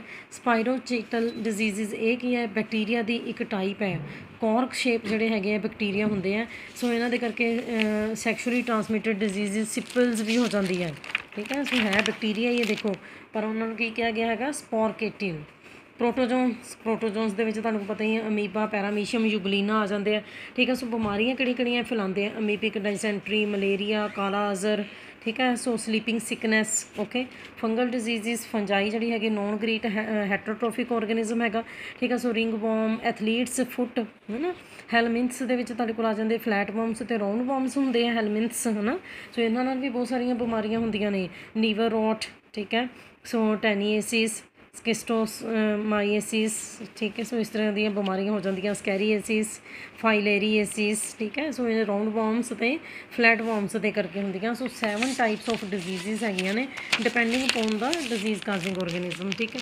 ਹੁਣ ਇੱਕ ਪੈਥੋਜਨ ਜਿਹੜਾ ਹੈਗਾ ਲਿਵਿੰਗ ਡਿਜ਼ੀਜ਼ ਕਾਜ਼ਿੰਗ ਆਰਗੇਨਿਜ਼ਮ ਹੈਗਾ, ਠੀਕ ਹੈ। ਸੋ ਉਹ ਬਿਮਾਰੀ ਜਿਹੜੀ ਹੈਗੀ ਉਹਨੂੰ ਕਰਦਾ ਕਿਸ ਤਰੀਕੇ ਦੇ ਨਾਲ, ਸੋ ਜਿਹੜੇ ਪੈਥੋਜਨਸ ਹੁੰਦੇ ਆ ਜਾਂ ਤਾਂ ਕੀ ਕਰਦੇ ਆ, ਜਿਸ ਵੀ ਟਿਸ਼ੂ ਨੂੰ ਇਫੈਕਟ ਕਰਦੇ ਆ ਉਹਨੂੰ ਪੂਰੇ ਤਰੀਕੇ ਦੇ ਨਾਲ ਕੀ ਕਰ ਦਿੰਦੇ ਆ, ਡੈਮੇਜ ਕਰ ਦਿੰਦੇ ਆ ਹੈ ਨਾ। ਸੋ ਜਿੱਦਾਂ ਬੈਕਟੀਰੀਆ ਜਿਹੜਾ ਹੈਗਾ ਜਦੋਂ ਉਹ ਟੂਬਰਕਲੋਸਿਸ ਕਰ ਰਿਹਾ ਤਾਂ ਉਹ ਸੈਲਸ ਜਿਹੜੇ ਹੈਗੇ ਆ ਲੰਗਸ ਦੇ ਅੰਦਰ ਜਿਹੜੇ ਸੈਲਸ ਆ ਉਹਨਾਂ ਦੇ ਉੱਪਰ ਜ਼ਖਮ ਕਰ ਦਿੰਦਾ, ਉਹਨਾਂ ਨੂੰ ਡੈਮੇਜ ਕਰ ਦਿੰਦਾ, ਉੱਥੋਂ ਦੀ ਬਲੱਡ ਨਿਕਲਣਾ ਸ਼ੁਰੂ ਹੋ ਜਾਂਦਾ ਹੈ ਨਾ, ਜ਼ਖਮਾਂ ਦੇ ਵਿੱਚ ਹੁੰਦੀ ਹੈ, ਠੀਕ। ਸੋ ਇਹਦੇ ਕਰਕੇ ਕੀ ਹੈ, ਬੈਕਟੀਰੀਆ ਜਿਹੜਾ ਹੈਗਾ ਬ੍ਰੇਨ ਦੇ ਵਿੱਚ ਇੱਕ ਕੀ ਹੈ, ਮੈਨੇਜਾਈਟਿਸ ਕੀ ਹੈ, ਮੈਨਿੰਜਿਸ ਕੀ ਹੁੰਦੀ ਹੈ, ਜਿਹੜੀ ਬ੍ਰੇਨ ਹੈ ਨਾ ਉਹਦੀ ਇੱਕ ਪ੍ਰੋਟੈਕਟਿਵ ਮੈਂਬਰੇਨ ਹੈ, ਠੀਕ ਹੈ। ਸੋ ਕਵਰਿੰਗ ਹੈਗੀ ਬ੍ਰੇਨ ਦੇ ਬਾਹਰ ਉਹਦੇ 'ਤੇ ਵੀ ਅਟੈਕ ਕਰ ਦਿੰਦਾ ਬੈਕਟੀਰੀਆ, ਸੋ ਉਹ ਵੀ ਤਾਂ ਟਿਸ਼ੂ ਹੀ ਹੋ ਗਿਆ ਨਾ। ਲੰਗਸ ਦੇ ਵਿੱਚ 에ਅਰ ਸਪੇਸ ਸੈਕਸ ਜਿਹੜੇ ਹੈਗੇ ਉਹ ਟਿਸ਼ੂ ਹੋ ਗਏ, ਠੀਕ ਹੈ। ਸੋ ਉਹਨਾਂ ਨੂੰ ਅਟੈਕ ਕਰ ਦਿੰਦਾ ਬੈਕਟੀਰੀਆ। ਸੋ ਬ੍ਰੇਨ ਦੀ ਜਿਹੜੀ ਮੈਂਬਰੇਨ ਹੈਗੀ ਆ, ਠੀਕ ਆ, ਉਹਨੂੰ ਨਸ਼ਟ ਕਰ ਦਿੰਦਾ। ਰੇਬੀਜ਼ ਵਾਇਰਸ ਜਿਹੜਾ ਹੈਗਾ ਬ੍ਰੇਨ ਟਿਸ਼ੂ ਨੂੰ ਡੈਮੇਜ ਕਰ ਦਿੰਦਾ। ਇਸੇ ਤਰੀਕੇ ਦੇ ਨਾਲ ਪੋਲੀਓ ਵਾਇਰਸ ਹੈ ਨਾ, ਪੋਲੀਓ ਹੋ ਜਾਂਦਾ ਜਿਹਦੇ ਵਿੱਚ ਪਰਸਨ ਜਿਹੜਾ ਹੈਗਾ, ਠੀਕ ਆ, ਉਹਦਾ ਕੋਈ ਵੀ ਬੋਡੀ ਪਾਰਟ ਖਾਸ ਤੌਰ 'ਤੇ ਲੱਤਾਂ ਦੇ ਉੱਤੇ ਜ਼ਿਆਦਾ ਇਫੈਕਟ ਕਰਦਾ ਨਾ। ਸੋ ਸਪਾਈਨਲ ਕੋਰਡ ਦੇ ਉੱਤੇ ਅੰਦਰ ਨਾ ਮੋਟਰ ਨਰਵ ਸੈਲਸ ਹੁੰਦੇ ਆ ਨਾ ਜਿਹੜੇ ਕਿ ਇੰਪਲਸ ਨੂੰ ਕੰਟਰੋਲ ਕਰਦੇ ਆ, ਸੋ ਉਹਨਾਂ ਨੂੰ ਡੈਮੇਜ ਕਰ ਦਿੰਦਾ ਅਤੇ ਪੋਲੀਓ ਹੋ ਜਾਏਗਾ। ਟੌਕਸਿਨ ਸਿਕ੍ਰੀਸ਼ਨਸ, ਠੀਕ ਹੈ। ਸੋ ਦੂਸਰਾ ਤਰੀਕਾ ਕੀ ਹੈਗਾ, ਇੱਕ ਅਸੀਂ ਕੀ ਕਿਹਾ ਕਿ ਪੈਥੋਜਨਸ ਕੀ ਕਰ ਦਿੰਦੇ ਆ, ਬੋਡੀ ਦੇ ਅੰਦਰ ਜਾ ਕੇ ਟਿਸ਼ੂਜ਼ ਨੂੰ ਡੈਮੇਜ ਕਰ ਦਿੰਦੇ ਆ। ਸੋ ਬਹੁਤ ਹੀ ਪਾਵਰਫੁਲ ਪੋਇਜ਼ਨਸ ਟੌਕਸਿਨਸ ਰਿਲੀਜ਼ ਕਰਦੇ ਆ ਜਿਨ੍ਹਾਂ ਕਰਕੇ ਇੱਕ ਡਿਜ਼ੀਜ਼ਿਸ ਹੋ ਸਕਦੇ। ਹੁਣ ਟੌਕਸਿਨ 2 ਤਰ੍ਹਾਂ ਦੇ ਹੋ ਸਕਦੇ ਆ, ਐਕਸੋਟੌਕਸਿਨ ਅਤੇ ਐਂਟੋਟੌਕਸਿਨ। ਐਕਸੋ ਮੀਨਸ ਬਾਹਰ, ਇਹਦਾ ਕੀ ਮਤਲਬ ਹੈਗਾ, ਬਾਹਰ ਦਾ ਮਤਲਬ ਇਹ ਹੈ, ਠੀਕ ਹੈ। ਸੋ ਜਿੱਦਾਂ ਹੀ ਟੌਕਸਿਨਸ, ਕੋਈ ਵੀ ਡਿਜ਼ੀਜ਼ ਕਾਜ਼ਿੰਗ ਆਰਗੇਨਿਜ਼ਮ ਜਾਂ ਫਿਰ ਪੈਥੋਜਨ, ਠੀਕ ਹੈ, ਜਦੋਂ ਬੋਡੀ ਦੇ ਅੰਦਰ ਕੋਈ ਡਿਜ਼ੀਜ਼ ਕਾਜ਼ਿੰਗ ਆਰਗੇਨਿਜ਼ਮ ਪ੍ਰੋਡਿਊਸ ਕਰਦਾ ਨਾ, ਉਦੋਂ ਹੀ ਉਹਨੂੰ ਰਿਲੀਜ਼ ਕਰ ਦਿੰਦਾ, ਠੀਕ ਹੈ ਨਾ। ਸੋ ਜਿੱਦਾਂ ਕਿ ਟੈਟਨਸ, ਠੀਕ ਹੈ, ਸਕਾਰਲੈਟ ਫੀਵਰ, ਡਿਪਥੀਰੀਆ, ਸੋ ਇਹਨਾਂ ਕਰਕੇ ਹੁੰਦਾ। ਐਂਡੋਟੌਕਸਿਨ ਕੀ ਹੈ, ਬੈਕਟੀਰੀਅਲ ਸੈਲਸ ਜਿਹੜੇ ਹੈਗੇ ਆ ਉਹਨਾਂ ਦੇ ਅੰਦਰ ਤਾਂ ਪ੍ਰੈਜ਼ੈਂਟ ਹੈ ਕੋਈ ਵੀ ਟੌਕਸਿਨ, ਪਰ ਉਹਨਾਂ ਨੇ ਹਜੇ ਤੱਕ ਰਿਲੀਜ਼ ਨਹੀਂ ਕੀਤਾ। ਉਹ ਉਦੋਂ ਰਿਲੀਜ਼ ਹੋਏਗਾ ਜਦੋਂ ਬੈਕਟੀਰੀਅਲ ਸੈੱਲ ਜਿਹੜੇ ਮਰ ਜਾਣਗੇ, ਡਿਸਇੰਟੀਗ੍ਰੇਟ ਹੋ ਜਾਣਗੇ, ਠੀਕ ਹੈ। ਸੋ ਐਂਡੋਟੌਕਸਿਨ ਦੇ ਕਰਕੇ ਕਿਹੜੀ ਕਿਹੜੀ ਬਿਮਾਰੀਆਂ ਹੋ ਸਕਦੀਆਂ, typhoid fever, cholera, bubonic plague, dysentery. Now course of a disease, ਹੈ ਨਾ, ਠੀਕ ਹੈ। ਸੋ ਇੱਕ ਬਿਮਾਰੀ ਜਿਹੜੀ ਹੈ ਕਦੋਂ ਪਤਾ ਲੱਗਦਾ ਹੈ ਕਿ ਪਰਸਨ ਨੂੰ ਬਿਮਾਰੀ ਲੱਗ ਗਈ ਹੈ ਨਾ, ਠੀਕ ਹੈ। ਸੋ ਜਦੋਂ ਤੋਂ ਲੈ ਕੇ ਉਹ ਕੋਈ ਵੀ ਪੈਥੋਜਨ ਜਿਹੜਾ ਬੋਡੀ ਦੇ ਅੰਦਰ ਐਂਟਰ ਕਰ ਗਿਆ ਹੁੰਦਾ, ਅਤੇ ਪਹਿਲੀ ਵਾਰੀ ਕੋਈ ਵੀ ਡਿਜ਼ੀਜ਼ ਦਾ ਸਿੰਪਟਮ ਜਦੋਂ ਅਪੀਅਰ ਕਰਦਾ, ਉਹਨੂੰ ਅਸੀਂ ਕਹਿੰਦੇ ਹਾਂ ਬਿਮਾਰੀ ਦਾ ਇਨਕੂਬੇਸ਼ਨ ਪੀਰੀਅਡ ਕਹਿੰਦੇ ਹਾਂ। ਜਿਵੇਂ ਕਿ ਕੋਮਨ ਕੋਲਡ ਦੇ ਲਈ 24 ਘੰਟੇ ਹੈ, 24 ਘੰਟੇ ਪਹਿਲਾਂ ਵਾਇਰਸ ਜਿਹੜਾ ਹੈਗਾ ਕੋਮਨ ਕੋਲਡ ਦੇ ਲਈ ਬੋਡੀ ਦੇ ਅੰਦਰ ਐਂਟਰ ਕੀਤਾ ਹੋਏਗਾ, 24 ਘੰਟਿਆਂ ਤੋਂ ਬਾਅਦ ਤੁਹਾਨੂੰ ਥੋੜ੍ਹੇ ਸਿੰਪਟਮਸ ਜਿਹੜੇ ਆ ਉਹ ਨਜ਼ਰ ਆਉਣਗੇ। ਜਿਸ ਤਰ੍ਹਾਂ ਰੇਬੀਜ਼ ਡਿਜ਼ੀਜ਼ ਜਿਹੜੀ ਹੈਗੀ ਪਾਗਲ ਕੁੱਤੇ ਦੇ ਕੱਟਣ ਦੇ ਕਰਕੇ ਹੁੰਦੀ ਹੈ ਨਾ, ਠੀਕ ਹੈ। ਸੋ ਉਹਦਾ ਇਨਕੂਬੇਸ਼ਨ ਪੀਰੀਅਡ ਬੜੇ ਸਾਰੇ ਮਹੀਨੇ, ਮੰਥ ਲੱਗ ਜਾਂਦੇ ਆ, ਫਿਰ ਕਿਤੇ ਜਾ ਕੇ ਪਤਾ ਲੱਗਦਾ ਕਿ ਪਰਸਨ ਨੂੰ ਰੇਬੀਜ਼ ਹੋ ਗਈ ਹੈ। ਸੋ ਡਿਜ਼ੀਜ਼ ਕਾਜ਼ਿੰਗ ਆਰਗੇਨਿਜ਼ਮ ਜਿਹੜਾ ਹੈਗਾ ਬੋਡੀ ਦੇ ਅੰਦਰ ਮਲਟੀਪਲਾਈ ਕਰੀ ਜਾ ਰਿਹਾ ਹੈ ਨਾ, ਠੀਕ ਹੈ। ਸੋ ਬੋਡੀ ਦਾ ਡਿਫੈਂਸ ਜਿਹੜਾ ਹੈਗਾ ਕਈ ਵਾਰੀ ਐਕਟਿਵ ਹੋ ਜਾਂਦਾ, ਠੀਕ ਹੈ। ਸੋ ਜਿਹੜੇ ਮਾਈਕਰੋਬਸ ਜਿਹੜੇ ਹੈਗੇ ਕਈ ਵਾਰੀ ਉਹ ਬੋਡੀ ਦੇ ਡਿਫੈਂਸ ਨੂੰ ਓਵਰਕਮ ਕਰ ਲੈਂਦੇ ਆ, ਤਾਂ ਵਿਕਟਮ ਜਿਹੜਾ ਹੈਗਾ ਖਤਮ ਵੀ ਹੋ ਜਾਂਦਾ, ਕਿਉਂਕਿ ਜੇਕਰ ਤੁਹਾਡੀ ਬੋਡੀ ਜੇਕਰ ਲੜ ਨਹੀਂ ਪਾਏਗੀ ਤਾਂ ਮਾਈਕਰੋਬਸ ਜਿਹੜੇ ਹੈਗੇ ਉਹਨਾਂ ਨੇ ਤਾਂ ਆਪਣਾ ਨੰਬਰ ਜਿਹੜਾ ਹੈਗਾ ਵਧਾਉਣਾ ਹੀ ਹੈ, ਠੀਕ। ਇਸੇ ਤਰੀਕੇ ਨਾਲ ਤੁਹਾਡੇ ਕੋਲ ਆ ਗਿਆ ਕੈਰੀਅਰਸ ਦੇ ਬਾਰੇ 'ਚ ਤੁਹਾਨੂੰ ਪਹਿਲਾਂ ਵੀ ਦੱਸਿਆ ਹੋਇਆ, ਠੀਕ। ਨਾਓ ਫੈਕਟਰਸ ਕਿਹੜੇ ਹੈਗੇ, ਠੀਕ ਹੈ, ਜਿਹੜੇ ਕਿ ਇਨਫਲੂਐਂਸਿੰਗ ਕਰਦੇ ਆ ਇਨਫੈਕਸ਼ਨ ਨੂੰ ਵਧਾ ਸਕਦੇ ਆ। ਉਹਦੇ 'ਚ ਸਭ ਤੋਂ ਪਹਿਲਾਂ ਤੁਹਾਡੇ ਕੋਲ ਆ ਗਿਆ ਇਨਵੇਡਿੰਗ ਆਰਗੇਨਿਜ਼ਮਸ ਦਾ ਨੰਬਰ, ਵੀ ਪੈਥੋਜਨਸ ਕਿੰਨੇ, ਥੋੜ੍ਹੇ ਪੈਥੋਜਨ ਤੁਹਾਡੀ ਬੋਡੀ 'ਚ ਐਂਟਰ ਕੀਤੇ ਕਿ ਕਾਫੀ ਜ਼ਿਆਦਾ ਮਾਤਰਾ ਦੇ ਵਿੱਚ ਪੈਥੋਜਨਸ ਜਿਹੜੇ ਆ ਬੋਡੀ ਦੇ ਅੰਦਰ ਐਂਟਰ ਕਰ ਚੁੱਕੇ ਹੈ, ਠੀਕ ਹੈ। So the number of organisms needed to cause a disease, ਉਹਨੂੰ ਅਸੀਂ ਕੀ ਕਹਿੰਦੇ ਨੇ, ਇਨਫੈਕਟਿਵ ਡੋਜ਼, ਠੀਕ। ਅੱਗੇ ਤੁਹਾਡੇ ਕੋਲ ਆ ਗਿਆ ਵਿਰੂਲੈਂਸ ਆਫ ਆਰਗੇਨਿਜ਼ਮ। ਵਿਰੂਲੈਂਸ ਦਾ ਕੀ ਮਤਲਬ ਹੈਗਾ, ਕਿਸੇ ਵੀ ਪੈਥੋਜਨਸ ਦੀ ਅਬਿਲਿਟੀ ਕਿ ਉਹ ਕਿੰਨੀ ਕੁ ਬਿਮਾਰੀ ਜਿਹੜੀ ਹੈਗੀ ਫੈਲਾ ਪਾਉਂਦੇ ਹੈ, ਠੀਕ ਹੈ। ਸੋ ਜਿਹੜੀ ਪੈਥੋਜਨ ਦੀ ਜਿਹੜੀ ਅਬਿਲਿਟੀ ਹੈ ਨਾ, ਠੀਕ ਹੈ। ਸੋ ਉਹ ਕਾਹਦੇ ਉੱਤੇ ਡਿਪੈਂਡ ਕਰਦੀ ਹੈ ਕਿ ਉਹਨੇ to invade the host and grow to its tissues, ਠੀਕ ਹੈ। ਵੀ ਕੋਈ ਵੀ ਪੈਥੋਜਨ ਜਿਹੜਾ ਹੈਗਾ ਹੋਸਟ ਨੂੰ, ਉਹ ਕਿੰਨਾ ਕੁ ਹੋਸਟ ਦੇ ਅੰਦਰ ਜਾ ਪਾਇਆ, ਇਹਨੂੰ ਕਹਿੰਦੇ ਇਨਵੈਸਿਵਨੈਸ। ਕਿੰਨੇ ਕੁ ਉਹਨੇ ਟੌਕਸਿਨਸ ਪ੍ਰੋਡਿਊਸ ਕੀਤੇ ਆ ਹੋਸਟ ਦੇ ਸੈਲਸ ਨੂੰ ਡਿਸਟਰੋਏ ਕਰਨ ਦੇ ਲਈ, ਇਹਨੂੰ ਅਸੀਂ ਕਹਿੰਦੇ ਹਾਂ ਟੌਕਸੀਜੈਨਿਸਿਟੀ, ਹੈ ਨਾ, ਕਿਉਂਕਿ ਅਸੀਂ ਉੱਪਰ ਪੜ੍ਹ ਕੇ ਆਏ ਹਾਂ ਕਿ ਪੈਥੋਜਨਸ ਟੌਕਸਿਨਸ ਪ੍ਰੋਡਿਊਸ ਕਰਦੇ ਆ। ਸੋ ਸਟਰੋਂਗ ਹੈਲਦੀ ਜਰਮਸ ਜਿਹੜੇ ਹੈਗੇ ਆ ਉਹ ਜ਼ਿਆਦਾ ਤੇਜ਼ੀ ਦੇ ਨਾਲ ਬਿਮਾਰੀਆਂ ਫੈਲਾਉਂਦੇ ਆ। ਜਰਮਸ ਵੀ ਜਿਹੜੇ ਹੈਗੇ ਦੇਖੋ ਸਟਰੋਂਗ ਵੀ ਹੋ ਸਕਦੇ ਆ ਅਤੇ ਵੀਕ ਵੀ ਹੋ ਸਕਦੇ ਆ। ਵੀਕ ਜਿਹੜੇ ਹੈਗੇ ਆ ਉਹ ਇੰਨੀ ਜਲਦੀ ਬਿਮਾਰੀ ਨੂੰ ਨਹੀਂ ਫੈਲਾਉਂਦੇ, ਜਿਵੇਂ ਕਿ ਕੋਮਨ ਇਨਫਲੂਐਂਜ਼ਾ ਜਿਹੜਾ ਹੈਗਾ, ਠੀਕ ਹੈ। ਸੋ ਉਹ ਵਾਇਰਸ ਦੇ ਕਰਕੇ ਹੁੰਦਾ, ਉਹ ਹੌਲੀ ਹੌਲੀ ਫੈਲਦਾ, ਠੀਕ ਹੈ। ਜਦ ਕਿ ਜਿਹੜਾ ਵਾਇਰਸ ਸਟ੍ਰੇਨਸ ਹੈਗੀਆਂ ਨੇ ਏਸ਼ੀਅਨ ਫਲੂ ਦੀਆਂ, ਠੀਕ ਹੈ, ਏਸ਼ੀਅਨ ਫਲੂ ਇੱਕ ਬਿਮਾਰੀ ਹੈਗੀ ਆ, ਉਹ ਵੀ ਵਾਇਰਲ ਡਿਜ਼ੀਜ਼ ਹੈਗੀ, ਇਹ ਬੜੀ ਤੇਜ਼ੀ ਦੇ ਨਾਲ ਫੈਲਦੀ ਹੈ। ਦੇਖੋ ਹੈਗੇ ਦੋਨੋਂ ਵਾਇਰਸ ਹੀ ਹੈ, ਪਰ ਕੁਛ ਬਿਮਾਰੀਆਂ ਦੇ ਵਾਇਰਸ ਜਿਹੜੇ ਹੈਗੇ ਬਿਮਾਰੀ ਨੂੰ ਇੰਨੀ ਜਲਦੀ ਨਹੀਂ ਫੈਲਾਉਂਦੇ, ਜਦ ਕਿ ਕੁਛ ਵਾਇਰਸ ਬਿਮਾਰੀ ਨੂੰ ਬੜੀ ਜਲਦੀ ਫੈਲਾ ਦਿੰਦੇ ਹੈ। Resistance of the body to, ਤੀਸਰਾ ਤੁਹਾਡੇ ਕੋਲ ਫੈਕਟਰ ਆ ਗਿਆ resistance of the body to disease, ਹੈ ਨਾ। ਹਰ ਇੱਕ ਆਰਗੇਨਿਜ਼ਮ ਦੀ ਬੋਡੀ ਦੀ ਆਪਣੀ ਆਪਣੀ ਰੈਜ਼ਿਸਟੈਂਸ ਹੈ। ਤੁਸੀਂ ਦੇਖਿਆ ਹੋਣਾ ਵੀ ਕੁਛ ਪਰਸਨ ਜਿਹੜੇ ਹੈਗੇ ਆ ਉਹਨਾਂ ਨੂੰ ਬੜੀ ਜਲਦੀ ਬਿਮਾਰੀ ਲੱਗ ਜਾਂਦੀ ਹੈ, ਅਤੇ ਕਈ ਜਿਹੜੇ ਹੈਗੇ ਉਹਨਾਂ ਨੂੰ ਨਹੀਂ ਲੱਗਦੀ। ਸੋ ਤੁਹਾਡੀ ਬੋਡੀ ਜਿਹੜੀ ਹੈਗੀ ਆ, ਠੀਕ ਹੈ, ਉਹ ਰੈਜ਼ਿਸਟ ਕਰ ਰਹੀ ਹੈ। ਹੁਣ ਰੈਜ਼ਿਸਟੈਂਸ ਬੋਡੀ ਦੀ ਘਟ ਜਾਂਦੀ ਹੈ ਜਿਵੇਂ ਜੇਕਰ ਤੁਹਾਡੀ ਨਿਊਰਿਸ਼ਮੈਂਟ ਠੀਕ ਨਹੀਂ ਹੈਗੀ, ਠੀਕ ਹੈ। ਸੋ ਇਨਸਫੀਸ਼ੀਐਂਟ ਸਲੀਪ ਹੈ, ਤੁਸੀਂ ਐਕਸਰਸਾਈਜ਼ ਨਹੀਂ ਕਰਦੇ ਹੋ, ਥਕਾਵਟ ਰਹਿੰਦੀ ਹੈ ਤੁਹਾਨੂੰ ਫਿਜ਼ੀਕਲੀ ਵੀ ਅਤੇ ਮੈਂਟਲੀ ਵੀ, ਓਵਰਵਰਕ ਹੈ, ਠੀਕ ਹੈ। ਸੋ ਵੈਦਰ ਜਿਹੜਾ ਹੈਗਾ ਸਹੀ ਤਰੀਕੇ ਦੇ ਨਾਲ ਤਾਂ ਨਹੀਂ ਤੁਹਾਨੂੰ ਮਿਲ ਰਿਹਾ, ਸਡਨ ਚੇਂਜਿਸ ਆ ਰਹੀਆਂ ਨੇ ਟੈਂਪਰੇਚਰ ਦੇ ਵਿੱਚ, ਅਤੇ ਜੇਕਰ ਤੁਸੀਂ ਤੁਹਾਨੂੰ ਇਲਨੈਸ ਹੈ ਉਹਦੇ ਨਾਲ ਵੀ ਬੋਡੀ ਦੀ ਜਿਹੜੀ ਰੈਜ਼ਿਸਟੈਂਸ ਹੈ ਬਿਮਾਰੀਆਂ ਦੇ ਲਈ ਘਟ ਜਾਂਦੀ ਹੈ। ਇਮਿਊਨਿਟੀ, ਠੀਕ ਹੈ। ਇਮਿਊਨਿਟੀ ਕਿਸ ਤਰੀਕੇ ਦੇ ਨਾਲ, ਇੱਕ ਤਾਂ ਚਲੋ ਬੋਡੀ ਦੇ ਅੰਦਰ ਪਹਿਲਾਂ ਤੋਂ ਹੀ ਹੁੰਦੀ ਹੈ, ਪਰ ਕਈ ਵੈਕਸੀਨੇਸ਼ਨ ਕਰਵਾ ਕੇ ਵੀ ਇਮਿਊਨਿਟੀ ਬੋਡੀ ਨੂੰ ਮਿਲ ਜਾਂਦੀ ਹੈ, ਜਾਂ ਫਿਰ ਤੁਸੀਂ ਕਿਸੇ ਬਿਮਾਰੀ ਤੋਂ ਇੱਕ ਵਾਰੀ ਸਫਰ ਹੋ ਚੁੱਕੇ ਹੋ। ਤੇ ਕਹਿੰਦੇ ਆ ਕਿ ਚਿਕਨ ਪੌਕਸ ਜਿਹੜੀ ਹੈ ਨਾ ਸਾਰੀ ਜ਼ਿੰਦਗੀ ਦੇ ਵਿੱਚ ਪਰਸਨ ਨੂੰ ਇੱਕ ਵਾਰੀ ਜ਼ਰੂਰ ਹੁੰਦੀ ਹੈ, ਫਿਰ ਆਪਣੇ ਆਪ ਹੀ ਬੋਡੀ 'ਚ ਨਾ ਉਸ ਡਿਜ਼ੀਜ਼ ਦੇ ਲਈ ਇਮਿਊਨਿਟੀ ਪੈਦਾ ਹੋ ਜਾਂਦੀ ਹੈ, ਠੀਕ ਹੈ। ਸੋ ਡਿਜ਼ੀਜ਼ਿਜ਼ ਜਿਹੜੀਆਂ ਹੈਗੀਆਂ ਨੇ ਉਹ ਵੀ ਬੋਡੀ ਨੂੰ ਇਮਿਊਨਿਟੀ ਪ੍ਰੋਵਾਈਡ ਕਰਦੀਆਂ, ਠੀਕ ਹੈ। ਸੋ ਏਜ ਵੀ ਇੱਕ ਫੈਕਟਰ ਹੈਗੀ ਹੈ। ਅਕਸਰ ਜਿਹੜੇ ਬੱਚੇ ਜਿਹੜੇ ਹੈਗੇ ਆ 17 ਤੋਂ 25 ਸਾਲ ਦੀ ਉਮਰ ਦੇ ਵਿੱਚ ਉਹਨਾਂ ਨੂੰ ਟੂਬਰਕਲੋਸਿਸ ਹੋਣ ਦੇ ਜ਼ਿਆਦਾ ਚਾਂਸਿਸ ਹੈਗੇ ਆ। ਓਲਡ ਪਰਸਨ ਜਿਹੜੇ ਹੈਗੇ ਉਹਨਾਂ ਨੂੰ ਨਿਮੋਨੀਆ ਹੋਣ ਦੇ ਬਹੁਤ ਜ਼ਿਆਦਾ ਚਾਂਸ ਹੈਗੇ ਆ। ਸੋ ਏਜ ਦੇ ਹਿਸਾਬ ਦੇ ਨਾਲ ਵੀ ਇਮਿਊਨਿਟੀ ਹੈ, ਓਕੇ। ਸੋ ਹੁਣ ਅਸੀਂ ਪੜ੍ਹਨਾ ਸਮ ਕੋਮਨ ਡਿਜ਼ੀਜ਼ਿਜ਼। ਹਿਊਮਨ ਬੀਇੰਗਸ ਦੇ ਵਿੱਚ ਅਸੀਂ ਕੋਮਨ ਡਿਜ਼ੀਜ਼ਿਜ਼ ਦੇਖ ਰਹੇ ਹਾਂ। ਟਾਈਫਾਈਡ ਬਹੁਤ ਜ਼ਿਆਦਾ ਕੋਮਨ ਹੈਗੀ ਹੈ। ਟਾਈਫਾਈਡ ਅਕਸਰ ਅਸੀਂ ਕਹਿੰਦੇ ਫਲਾਣੇ ਨੂੰ ਟਾਈਫਾਈਡ ਹੋਇਆ ਪਿਆ। ਸੋ ਇਹ ਰੋਡ ਸ਼ੇਪਡ ਬੈਕਟੀਰੀਆ ਹੈਗੇ ਸਾਲਮੋਨੀਲਾ ਟਾਈਫੀ, ਜ਼ਿਆਦਾ ਕਰਕੇ ਹਿਊਮਨ ਦੀ ਇੰਟੈਸਟਾਈਨ ਦੇ ਵਿੱਚ ਪਾਏ ਜਾਂਦੇ ਆ। 1 ਤੋਂ ਲੈ ਕੇ 15 ਸਾਲ ਦੇ ਬੱਚਿਆਂ ਦੇ ਵਿੱਚ ਵੀ ਟਾਈਫਾਈਡ ਬੜਾ ਕਾਮਨ ਹੈ। 2.5 ਮਿਲੀਅਨ ਪੀਪਲ ਜਿਹੜੇ ਹੈਗੇ ਆ ਇਹ ਹਰ ਸਾਲ ਠੀਕ ਹੈ ਸੋ ਇਸ ਬਿਮਾਰੀ ਦੇ ਨਾਲ ਸਫਰ ਕਰਦੇ ਆ। ਸੋ ਟਾਈਫਾਈਡ ਕਿਸ ਤਰੀਕੇ ਦੇ ਨਾਲ ਸਪਰੈਡ ਹੁੰਦਾ ਕਿ ਜੇਕਰ ਜਿਹੜਾ ਪੇਸ਼ੈਂਟ ਹੈਗਾ ਠੀਕ ਹੈ ਨਾ ਸੋ ਉਹਨੇ ਇੱਦਾਂ ਦਾ ਭੋਜਨ ਖਾ ਲਿਆ ਜਾਂ ਇੱਦਾਂ ਦਾ ਪਾਣੀ ਪੀ ਲਿਆ ਠੀਕ ਹੈ ਸੋ ਜਿਹਦੇ ਵਿੱਚ ਪੇਸ਼ੈਂਟ ਦੀਆਂ ਫੀਸਿਸ ਥੋੜ੍ਹੀਆਂ ਆ ਚੁੱਕੀਆਂ ਸੀ ਹੈ ਨਾ, ਕਿਉਂਕਿ ਫਿਰ ਉਹੀ ਗੱਲ ਆ ਗਈ, ਤੁਹਾਨੂੰ ਪਿੱਛੇ ਵੀ ਦੱਸਿਆ ਸੀਗਾ ਕਿ ਹਾਊਸ ਫਲਾਈ ਜਿਹੜੀਆਂ ਹੈਗੀਆਂ ਨੇ ਸੋ ਪੈਥੋਜਨਸ ਨੂੰ ਠੀਕ ਹੈ ਪੇਸ਼ੈਂਟ ਦੇ ਫੀਸਿਸ ਤੋਂ ਠੀਕ ਹੈ ਸੋ ਤੁਹਾਡੇ ਫੂਡ ਮਿਲਕ ਵਾਟਰ ਉੱਥੇ ਲੈ ਜਾਂਦੀਆਂ। ਸੋ ਜੇਕਰ ਤੁਸੀਂ ਕੰਟੈਮੀਨੇਟਡ ਫੂਡ ਜਾਂ ਵਾਟਰ ਪੀ ਲਓਗੇ, ਭੋਜਨ ਖਾ ਲਓਗੇ ਤਾਂ ਬੈਕਟੀਰੀਆ ਤੁਹਾਡੀ ਬੋਡੀ ਦੇ ਅੰਦਰ ਆ ਜਾਏਗਾ, ਮਾਊਥ ਦੇ ਥਰੂ ਹੈ ਨਾ ਇੰਟੈਸਟਾਈਨ ਤੱਕ ਪਹੁੰਚ ਜਾਏਗਾ, ਉੱਥੇ ਜਾ ਕੇ ਜ਼ਖਮ ਕਰ ਦੇਗਾ। ਟਾਈਫਾਈਡ ਦਾ ਇਨਕੂਬੇਸ਼ਨ ਪੀਰੀਅਡ ਕੀ ਹੈਗਾ 1 ਤੋਂ ਲੈ ਕੇ 3 ਹਫ਼ਤੇ ਮਤਲਬ 2 ਹਫ਼ਤੇ ਲੱਗ ਜਾਂਦੇ ਆ ਸਿੰਪਟਮਸ ਆਉਣ ਦੇ ਵਿੱਚ। ਸਿੰਪਟਮਸ ਕੀ ਹੈਗੇ ਆ, ਪਹਿਲੇ 2 ਹਫ਼ਤੇ ਤਾਂ ਬਹੁਤ ਜ਼ਿਆਦਾ ਬੁਖਾਰ ਚੜ੍ਹਦਾ, ਪਰ ਤੀਸਰੇ ਅਤੇ ਚੌਥੇ ਹਫ਼ਤੇ ਜਿਹੜਾ ਹੈਗਾ ਠੀਕ ਹੈ ਸੋ ਫਿਰ ਉਹ ਬੁਖਾਰ ਘਟਣਾ ਸ਼ੁਰੂ ਹੋ ਜਾਂਦਾ। ਫਿਰ ਹੈਡੇਕ, ਬਹੁਤ ਜ਼ਿਆਦਾ ਵੀਕਨੈਸ ਮਹਿਸੂਸ ਹੁੰਦੀ ਹੈ, ਐਬਡੋਮੀਨਲ ਪੇਨ ਠੀਕ ਹੈ ਸੋ ਬੋਡੀ ਨੀਚੇ ਵਾਲੇ ਹਿੱਸੇ ਦੇ ਵਿੱਚ ਬਹੁਤ ਜ਼ਿਆਦਾ ਪੇਨ ਹੁੰਦੀ ਹੈ। ਕੌਂਸਟੀਪੇਸ਼ਨ, ਪਤਾ ਕੌਂਸਟੀਪੇਸ਼ਨ ਕੀ ਹੁੰਦੀ, ਕਬਜ਼ ਹੋ ਜਾਂਦੀ ਹੈ ਠੀਕ ਹੈ ਸੋ ਲਾਰਜ ਇੰਟੈਸਟਾਈਨ ਦੇ ਜਿਹੜੇ ਪਾਰਟਸ ਹੈ ਠੀਕ ਹੈ ਸੋ ਉੱਥੇ ਇਨਫਲਾਮੇਸ਼ਨ ਹੋ ਜਾਂਦੀ ਹੈ, ਜ਼ਖਮ ਹੋ ਜਾਂਦੇ ਹੈ, ਲੀਵਰ ਸਪਲੀਨ ਸਾਈਜ਼ ਦੇ ਵਿੱਚ ਵੱਧ ਜਾਂਦੇ, ਇਨਫੈਕਸ਼ਨ ਇੰਨੀ ਜ਼ਿਆਦਾ ਹੋ ਜਾਂਦੀ ਹੈ। ਸੋ ਵਿਡਾਲ ਟੈਸਟ ਜਿਹੜਾ ਹੈਗਾ ਉਹਦੇ ਨਾਲ ਟਾਈਫਾਈਡ ਨੂੰ ਟੈਸਟ ਕੀਤਾ ਜਾ ਸਕਦਾ। ਪ੍ਰੀਵੈਂਟਿਵ ਮੀਜਰਸ ਕੀ ਹੈ, ਸਫਾਈ ਰੱਖਣੀ ਚਾਹੀਦੀ ਹੈ, ਸੈਨੀਟੇਸ਼ਨ ਜਿਹੜੀ ਹੈ ਪ੍ਰੋਪਰ ਹੋਣੀ ਚਾਹੀਦੀ ਹੈ ਸਾਡੇ ਆਲੇ ਦੁਆਲੇ ਦੇ ਵਿੱਚ ਹੈ ਨਾ ਠੀਕ ਹੈ ਸੋ ਫੂਡ ਜਿਹੜਾ ਹੈਗਾ ਫਲਾਈਜ਼ ਦੇ ਨਾਲ ਕੰਟੈਮੀਨੇਟਡ ਨਾ ਹੋਵੇ, ਪਰਸਨਲ ਕਲੀਨਲੀਨੈਸ ਆਪਣੀ ਸਫਾਈ ਰੱਖੀ ਜਾ ਸਕੇ। ਸੋ ਜਿਹੜੇ ਖਾਣਾ ਬਣਾਉਣ ਵਾਲੇ ਜਿਹੜੇ ਹੈਗੇ ਆ ਨਾ ਸੋ ਕੋਈ ਵੀ ਉਹ ਕੈਰੀਅਰ ਨਹੀਂ ਹੋਣੇ ਚਾਹੀਦੇ ਟਾਈਫਾਈਡ ਬੈਕਟੀਰੀਆ ਦੇ ਹੈ ਨਾ ਠੀਕ ਹੈ। ਸੋ ਜੇਕਰ ਤੁਹਾਨੂੰ ਕੋਈ ਬਹੁਤ ਸਾਰੇ ਕੇਸਿਸ ਮਿਲਦੇ ਆ ਟਾਈਫਾਈਡ ਦੇ ਠੀਕ ਹੈ ਸੋ ਹੈਲਥ ਅਥਾਰਟੀਜ਼ ਜਿਹੜੀਆਂ ਹੈਗੀਆਂ ਉਹਨਾਂ ਨੂੰ ਇਨਫੋਰਮ ਕਰਨਾ ਚਾਹੀਦਾ ਠੀਕ ਹੈ। ਸੋ ਇੱਕ ਕੀ ਸੀ ਕਿ ਇੱਕ ਨਾ ਲੇਡੀ ਸੀ ਉਹ ਖਾਣਾ ਬਣਾਉਂਦੀ ਸੀ ਠੀਕ ਹੈ ਸੋ ਉਹਦਾ ਨਾਮ ਸੀਗਾ ਮੈਰੀ ਮੈਲਨ, ਸਮਝਦੇ ਪਿਓ, ਅਤੇ ਉਹਦਾ ਨਿਕ ਨੇਮ ਵੀ ਪੈ ਗਿਆ ਟਾਈਫਾਈਡ ਮੈਰੀ। ਉਹ ਖਾਣਾ ਬਣਾਉਂਦੀ ਸੀ, ਪ੍ਰੋਫੈਸ਼ਨ ਸੀ ਉਹਦਾ ਹੈ ਨਾ, ਉਹ ਟਾਈਫਾਈਡ ਦੀ ਕੈਰੀਅਰ ਸੀ। ਉਹ ਬੜੇ ਸਾਲਾਂ ਤੱਕ ਆਪਣੇ ਥਰੂ ਇਹ ਬਿਮਾਰੀ ਜਿਹੜੀ ਸੀਗੀ ਨਾ ਠੀਕ ਹੈ ਬਣਾਉਂਦੀ ਰਹੀ, ਜਿਹੜਾ ਭੋਜਨ ਉਹ ਬਣਾਉਂਦੀ ਸੀ ਉਹਦੇ ਥਰੂ ਬਿਮਾਰੀ ਦੇਖੋ ਫੈਲ ਰਹੀ ਸੀ। ਐਂਟੀਬਾਇਓਟਿਕਸ ਵੀ ਜਿਹੜੇ ਹੈਗੇ ਆ ਇਸ ਬਿਮਾਰੀ ਨੂੰ ਠੀਕ ਕਰ ਸਕਦੇ ਆ। ਅੱਗੇ ਤੁਹਾਡੇ ਕੋਲ ਆ ਗਿਆ ਨਿਮੋਨੀਆ। ਹਿਊਮਨ ਬੀਇੰਗਸ ਦੇ ਵਿੱਚ ਟੀਕਾ ਨਿਮੋਨੀਆ ਕਿਹਦੇ ਕਰਕੇ ਹੁੰਦਾ, ਸਟੈਪੀਟੋਕੋਕਸ ਨਿਮੋਨੀਏ ਬੈਕਟੀਰੀਆ ਦੇ ਕਰਕੇ। ਬਹੁਤ ਇੰਪੋਰਟੈਂਟ ਹੈ ਇਹ ਡਿਜ਼ੀਜ਼ ਕਾਜ਼ਿੰਗ ਆਰਗੈਨਿਜ਼ਮਸ ਜਿਹੜੇ ਹੈਗੇ ਆ, ਡਿਜ਼ੀਜ਼ ਵਾਈਜ਼ ਇੱਕ ਚਾਰਟ ਬਣਾ ਲਿਓ ਤਾਂ ਤੁਹਾਨੂੰ ਯਾਦ ਹੋਣੇ ਆ ਆਮਨੇ ਸਾਹਮਣੇ ਲਿਖ ਕੇ, ਨਹੀਂ ਤੇ ਭੁੱਲ ਜਾਣਾ ਕਿਹੜੀ ਬਿਮਾਰੀ ਕਿਹਦੇ ਕਰਕੇ ਹੁੰਦੀ ਹੈ।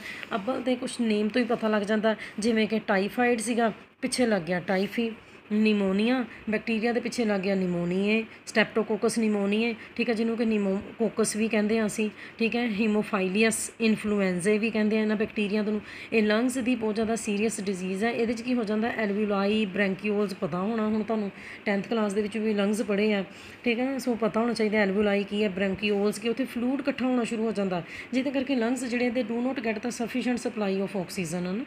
ਸੋ ਕਿਸ ਤਰੀਕੇ ਦੇ ਨਾਲ ਨਿਮੋਨੀਆ ਫੈਲਦਾ, ਪੇਸ਼ੈਂਟ ਦਾ ਸਪੂਟਮ, ਮੈਂ ਪਹਿਲਾਂ ਵੀ ਦੱਸਿਆ ਕਿ ਬਲਗਮ ਪੇਸ਼ੈਂਟ ਦੇ ਅੰਦਰੋਂ ਜਿਹੜੀ ਨਿਕਲਦੀ ਹੈ ਨਾ ਉੱਥੋਂ ਜਰਮਸ ਬੜੀ ਜਲਦੀ ਫੈਲ ਜਾਂਦੇ ਆ ਹੈ ਨਾ ਠੀਕ ਹੈ। ਸੋ ਬ੍ਰੋਂਕੀਓਲਸ ਦੇ ਵਿੱਚ ਜਾ ਕੇ ਇਹ ਬੈਕਟੀਰੀਆ ਜਿਹੜਾ ਹੈਗਾ ਬੈਠ ਜਾਂਦਾ ਹੈਗਾ, ਐਲਵੀਓਲਰ ਵਾਲ ਦੇ ਵਿੱਚ ਜ਼ਖਮ ਕਰ ਦਿੰਦਾ, ਇਨਫਲਾਮੇਸ਼ਨ ਕਰ ਦਿੰਦਾ ਉੱਥੇ ਹੈ ਨਾ, ਜਲਨ ਹੁੰਦੀ ਬਹੁਤ ਜ਼ਿਆਦਾ ਐਲਵੀਓਲਰ ਵਾਲਸ ਦੇ ਅੰਦਰ ਠੀਕ ਹੈ। ਸੋ ਜਿਹਦੇ ਕਰਕੇ ਐਲਵੀਓਲਾਈ ਕੀ ਕਰਦੇ ਆ, ਇੱਕ ਨਾ ਪ੍ਰੋਟੀਨ ਰਿਚ ਫਲੂਇਡ ਸਕਰੀਟ ਕਰਨਾ ਸ਼ੁਰੂ ਕਰ ਦਿੰਦੇ ਆ ਉਹਦੇ ਅੰਦਰੋਂ ਦੀ ਹੈ ਨਾ, ਇੰਨੇ ਜ਼ਿਆਦਾ ਜ਼ਖਮ ਹੋ ਜਾਂਦੇ ਆ ਐਲਵੀਓਲਾਈ ਦੇ ਅੰਦਰ। ਸੋ ਨੈਚੁਰਲੀ ਇਹ ਵੀ ਜਿਹੜਾ ਇੱਕ ਪ੍ਰੋਟੀਨ ਰਿਚ ਫਲੂਇਡ ਬੈਕਟੀਰੀਆ ਨੂੰ ਮਿਲਦਾ ਪਿਆ ਤੇ ਬੈਕਟੀਰੀਆ ਤੋਂ ਹੋਰ ਵੀ ਜ਼ਿਆਦਾ ਗਰੋ ਕਰੇਗਾ ਹੈ ਨਾ। ਇਹਦੇ ਨਾਲ ਬ੍ਰੋਂਕੀਓਲਸ ਜਿਹੜੇ ਹੈਗੇ ਆ, ਅੰਗੂਰਾਂ ਵਰਗੇ ਜਿਹੜੇ ਸਟਰਕਚਰ ਪ੍ਰੈਜ਼ੈਂਟ ਹੁੰਦੇ ਲੰਗਸ ਦੇ ਵਿੱਚ ਉਹ ਬਲੌਕ ਹੋ ਜਾਣਗੇ। ਇਹਦਾ ਵੀ ਇਨਕੂਬੇਸ਼ਨ ਪੀਰੀਅਡ ਕਿੰਨਾ ਹੈ, 1 to 3 ਡੇਜ਼ ਹੈ ਨਿਮੋਨੀਆ ਦਾ ਹੈ ਨਾ, ਜ਼ਿਆਦਾ ਕਰਕੇ ਓਲਡ ਪੀਪਲਸ ਦੇ ਵਿੱਚ ਹੁੰਦਾ।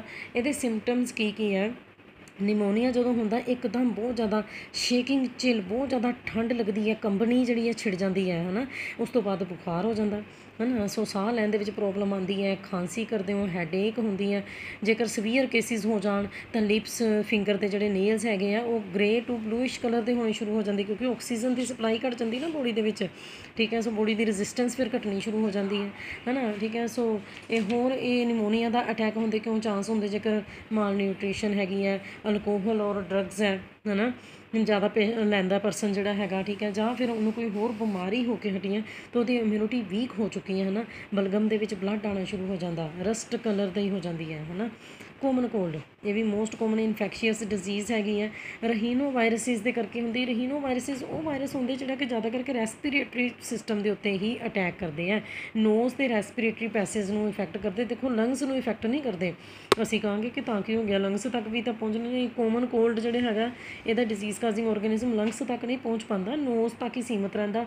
ਵੱਧ ਤੋਂ ਵੱਧ ਗਲੇ ਦੇ ਵਿੱਚ ਅਸੀਂ ਕਹਿੰਦੇ ਹਾਂ ਕਿ ਖਰਖਰੀ ਹੋ ਰਹੀ ਹੈ, ਖਰਾਸ਼ ਹੋ ਰਹੀ ਹੈ, ਇੱਥੇ ਤੱਕ ਹੀ ਰਹਿੰਦਾ ਕੋਮਨ ਕੋਲਡ, ਲੰਗਸ ਤੱਕ ਨਹੀਂ ਚਲਾ ਜਾਂਦਾ। ਨਿਮੋਨੀਆ ਨੇ ਤਾਂ ਪੂਰੀ ਤਰੀਕੇ ਨਾਲ ਲੰਗਸ ਨੂੰ ਡੈਮੇਜ ਕੀਤਾ ਹੈ ਨਾ। ਸੋ ਵਾਇਰਸਿਸ ਜਿਹੜੇ ਹੈਗੇ ਆ, ਠੀਕ ਹੈ, ਸੋ ਉਹ ਡਰੋਪਲੈਟਸ ਦੇ ਥਰੂ, ਕੋਈ ਵੀ ਜੇਕਰ ਪਰਸਨ ਉਹਨੂੰ ਕੋਲਡ ਹੋਇਆ ਪਿਆ, ਤੁਸੀਂ ਉਹਦੇ ਕੰਟੈਕਟ ਦੇ ਵਿੱਚ ਆ ਗਏ, ਉਹਨੇ ਨਿੱਛ ਮਾਰੀ ਹੈ, ਠੀਕ ਹੈ, ਸੋ ਡਰੋਪਲੈਟਸ ਜਿਹੜੇ ਹੈਗੇ ਆ ਉਹ ਤੁਹਾਡੇ ਤੱਕ ਪਹੁੰਚ ਗਏ ਆ।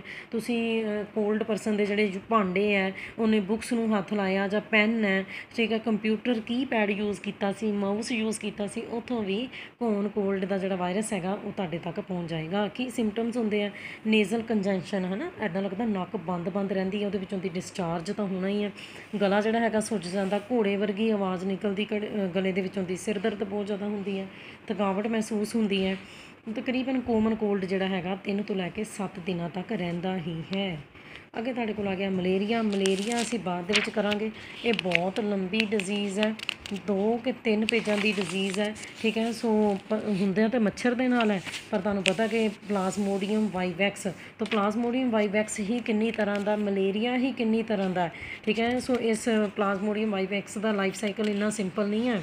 ਜ਼ਿੰਦਗੀ ਦਾ ਆਪਣਾ ਕੁਛ ਹਿੱਸਾ ਜਿਹੜਾ ਹੈਗਾ ਉਹ ਹਿਊਮਨ ਬੀਇੰਗ ਦੇ ਅੰਦਰ ਬਿਤਾ ਰਿਹਾ ਪਲਾਜ਼ਮੋਡੀਅਮ, ਅਤੇ ਜ਼ਿੰਦਗੀ ਦਾ ਅੱਧਾ ਹਿੱਸਾ ਜਿਹੜਾ ਹੈਗਾ ਉਹ ਮੱਛਰ ਦੇ ਅੰਦਰ ਬਿਤਾ ਰਿਹਾ ਹੈ, ਠੀਕ ਹੈ। ਸੋ ਮਲੇਰੀਆ ਛੋਟੀ ਡਿਜ਼ੀਜ਼ ਨਹੀਂ ਹੈ, ਇਹਨੂੰ ਮੈਂ ਪਹਿਲਾਂ ਸਿੰਪਲੀਫਾਈ ਕਰਾਂਗੀ, ਫਿਰ ਮੈਂ ਤੁਹਾਨੂੰ ਕਰਵਾਵਾਂਗੀ, ਠੀਕ। ਇੱਕ ਛੋਟੀ ਜਿਹੀ ਡਿਜ਼ੀਜ਼ ਅਸੀਂ ਹੋਰ ਦੇਖ ਲੈਂਦੇ ਹਾਂ, ਠੀਕ ਹੈ। ਸੋ ਹਾਂ, ਅੱਗੇ ਤੁਹਾਡੇ ਕੋਲ ਇਹਦੇ 'ਚ ਆ ਜਾਂਦਾ, ਇਹ ਡਿਜ਼ੀਜ਼ਿਜ਼ ਇੰਨੀਆਂ ਪਹਿਲਾਂ ਹੋ ਗਈਆਂ, ਠੀਕ ਹੈ। ਸੋ ਇੱਥੇ ਤੱਕ ਪਹਿਲਾਂ ਜਿਹੜਾ ਹੈ, ਹੁਣ ਤੁਸੀਂ ਕੀ ਦੇਖਣੇ ਇਹਦੇ ਕੰਟਰੋਲ ਮੇਜਰਸ, ਇਹ ਮਲੇਰੀਆ ਦੇ ਲਈ ਹੈ। ਅਮੀਬਿਕ ਡਾਈਸੈਂਟਰੀ, ਅਗਲੀ ਡਿਜ਼ੀਜ਼ ਤੁਹਾਡੇ ਕੋਲ ਕੀ ਆ ਜਾਂਦੀ ਹੈ? ਅਮੀਬਿਕ ਡਾਈਸੈਂਟਰੀ, ਅਮੀਬੋਇਸਿਸ ਜਾਂ ਐਂਟਰਾਈਟਿਸ ਵੀ ਕਹਿੰਦੇ ਆ ਇਹਨੂੰ, ਨਾਮ ਤੋਂ ਪਤਾ ਲੱਗਦਾ ਪਿਆ, ਅਮੀਬਾ ਦੇ ਕਰਕੇ ਹੋਏਗੀ। ਐਂਟ ਅਮੀਬਾ ਹਿਸਟੋਲਿਟਿਕਾ, ਠੀਕ ਹੈ। ਸੋ ਅਮੀਬਿਕ ਡਾਈਸੈਂਟਰੀ ਬਹੁਤ ਇੰਪੋਰਟੈਂਟ ਹੈ, ਤੁਹਾਨੂੰ ਸਲਾਈਡ ਵੀ ਹੈ ਇਹਦੀ, ਠੀਕ ਹੈ। ਸੋ ਵਾਈਡ ਸਪਰੈਡ ਹੈ ਇੰਡੀਆ ਦੇ ਵਿੱਚ, ਉਹੀ ਜੇਕਰ ਪੋਲੂਟਡ ਡਰਿੰਕਿੰਗ ਵਾਟਰ ਤੁਸੀਂ ਪੀ ਲਓਗੇ, ਸਫਾਈ ਨਹੀਂ ਹੋਏਗੀ ਤੁਹਾਡੇ ਆਲੇ ਦੁਆਲੇ ਦੇ ਵਿੱਚ, ਹੈ ਨਾ, ਅਤੇ ਉੱਥੋਂ ਦੀ ਉਹਦੇ ਕਰਕੇ ਬਿਮਾਰੀ ਜਿਹੜੀ ਹੈ ਫੈਲ ਜਾਏਗੀ। ਇੰਟਸਟਾਈਨ, ਸਮਾਲ ਇੰਟਸਟਾਈਨ ਦਾ ਜਿਹੜਾ ਲੋਅਰ ਪਾਰਟ ਹੈ ਨਾ, ਅਤੇ ਲਾਰਜ ਇੰਟਸਟਾਈਨ ਦੇ ਵਿੱਚ, ਠੀਕ ਹੈ, ਤੁਹਾਨੂੰ ਇਹ ਜਰਮਸ ਮਿਲਣਗੇ ਅਮੀਬਿਕ ਡਾਈਸੈਂਟਰੀ ਦੇ। Entamoeba histolytica. Mode of transmission ਕਿਸ ਤਰੀਕੇ ਦੇ ਨਾਲ ਫੈਲਦੀ ਹੈ? ਫੂਡ ਦੇ ਵਿੱਚ, ਡਰਿੰਕਸ ਦੇ ਵਿੱਚ, ਠੀਕ ਹੈ। ਸੋ ਇਸ ਪ੍ਰੋਟੋਜੋਨ ਦੇ ਜਿਹੜੀਆਂ ਸਿਸਟ, ਛੋਟੀਆਂ ਸਿਸਟ ਤੁਹਾਡੇ ਫੂਡ ਦੇ ਤੱਕ ਪਹੁੰਚ ਚੁੱਕੀਆਂ ਨੇ, ਹੈ ਨਾ। ਕੌਣ ਲੈ ਕੇ ਆਇਆ ਉਹਨਾਂ ਨੂੰ? ਪੇਸ਼ੈਂਟ ਦੀਆਂ ਜਿਹੜੀਆਂ ਫੀਸਿਸ ਸੀਗੀਆਂ, ਬੱਚੇ ਫੀਸਿਸ ਦਾ ਮਤਲਬ ਹੁਣ ਤੁਹਾਨੂੰ ਪਤਾ ਹੋਣਾ ਚਾਹੀਦਾ, ਜਿਹੜੀ ਵੇਸਟ ਹੁੰਦੀ ਲੈਟਰੀਨ ਜਿੱਦਾਂ ਕਿ, ਠੀਕ ਹੈ। ਸੋ ਫੀਸਿਸ ਤੋਂ ਫਲਾਈਜ਼ ਜਿਹੜੀਆਂ ਹੈਗੀਆਂ ਨੇ, ਸੋ ਲੈ ਕੇ ਆਈਆਂ ਫੂਡ ਅਤੇ ਡਰਿੰਕ ਤੱਕ ਡਿਜ਼ੀਜ਼ ਕਾਜ਼ਿੰਗ ਆਰਗੇਨਿਜ਼ਮ ਨੂੰ। ਇੱਥੇ ਤੱਕ ਤੁਸੀਂ ਸੁਣਨਾ, ਨਹੀਂ ਤਾਂ ਵੀਡੀਓ ਲੰਬੀ ਹੋ ਜਾਏ।